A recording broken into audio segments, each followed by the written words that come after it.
From the Society of Gastroenterology Nurses and Associates, this is the SGNA Champions Chat podcast, bringing you relevant and informative topics to further your expertise as the infection prevention champion in your facility. Hello, everyone, and thank you for tuning in to the Champions Chat podcast. Today, we have a special edition podcast episode starring our guests from the Infection Prevention Champions Task Force. This task force is made up of SGNA members that have been part of the Champions program from the very inception, which you can hear more about in our first podcast episode. This group works really hard to evaluate and update the Infection Prevention Champions program on a regular basis so that it can be relevant for our champions. And today we have the pleasure to have our task force members answer a question, and we've put them up to the challenge by asking them to sum up their own personal experience with the Champions program. So I have a number of our Champions task force members with us. And are you all ready for this challenge? Yes. Good. All right, so the first question I have for you is an easy one. I am first just going to ask you to introduce yourself. And if you could tell our listeners your name and what SGNA region you're a part of, that would be great. Hi, everyone. My name is Karen Zervopoulos, and I am a member of Region 35, Central New Jersey. And I'm Dianna Burns. I'd like to welcome everyone. I am from the Indiana SGNA region. Hi, this is Nancy Denton. I am part of the Michigan SGNA. And hi, I'm Karen Wilson, and I'm from the Rocky Mountain region. Now, each of you get to answer a question in a brief amount of time. We haven't given you a whole lot of time to answer, which might be easier said than done. But the question that we would love to hear your response to is, what impact have you seen on your facility since enrolling in the Champions program? Sure, Sarah. This is Karen Zervopoulos. My facility is a multi-specialty ambulatory surgical center. Because we do many different procedures other than endoscopy, the Champions program has broadened everyone's knowledge, especially regarding reprocessing of endoscopes and how important the role of the GI nurse and endoscopy technician can be to infection prevention and patient safety.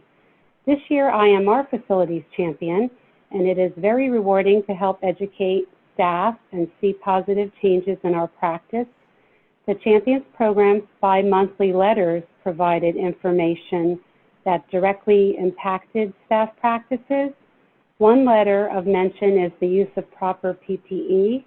I have noticed that staff have changed their practices for the better by adhering to proper PPE recommendations. SGNA has provided exceptional materials to help me as a champion further educate our staff, and I continue to see improved practices throughout our facility. Thanks, Karen. This is Dianna, and the impact that I've seen in our department is there seems to be an attempt to strive for perfection. There's been a noticeable change just in the climate. The staff have stepped up, taken ownership of the infection prevention just process in general. There's a noticeable kind of a thirst for education by utilizing all the resources provided by the Infection Prevention Champion program.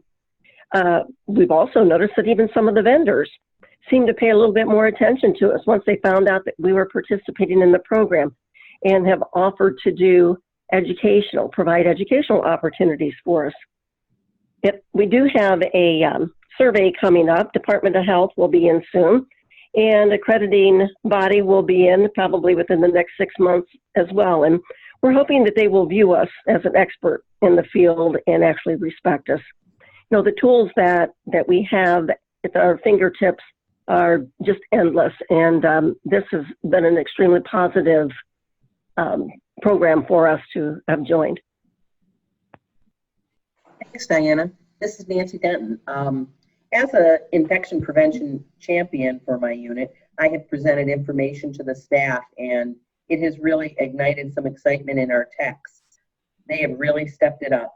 I have started posting items that I felt they needed information on in the reprocessing room, and they have taken the ball and started posting things of their own. They've even gotten kind of a little crazy with the labeling gun, and every little idea that they have, they are posting things to remind each other of things they need to do. So they've really taken the ball and they're going to it.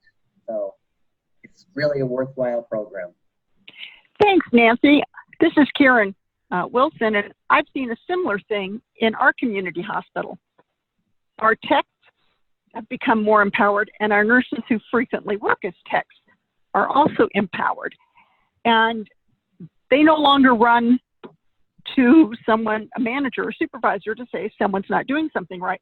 They talk to the person right at the moment, and it's really not only empowered but strengthened our team.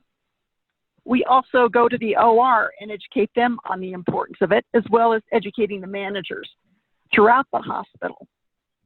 When we had JACO come through a few months ago, there were no deficiencies, and they were really impressed with the systems we put in place. And I think that's just speaking to the strength of our Infection Champion Prevention program. As you've heard, these are just a few of the many positive changes and impacts that the Champions program has had on GI and endoscopy units across the country.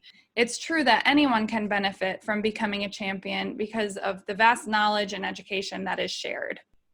And now I would just like to say a huge thank you to the Champions Task Force members for joining us on this episode of the Champions Chat, and for all of the work that you've invested and that you continue to put into this very important program. Thank you for having us. Thanks. And thank you so much to our listeners for tuning into this episode of the Champions Chat. Make sure you tune in again next month to the Champions Chat, where champions grow.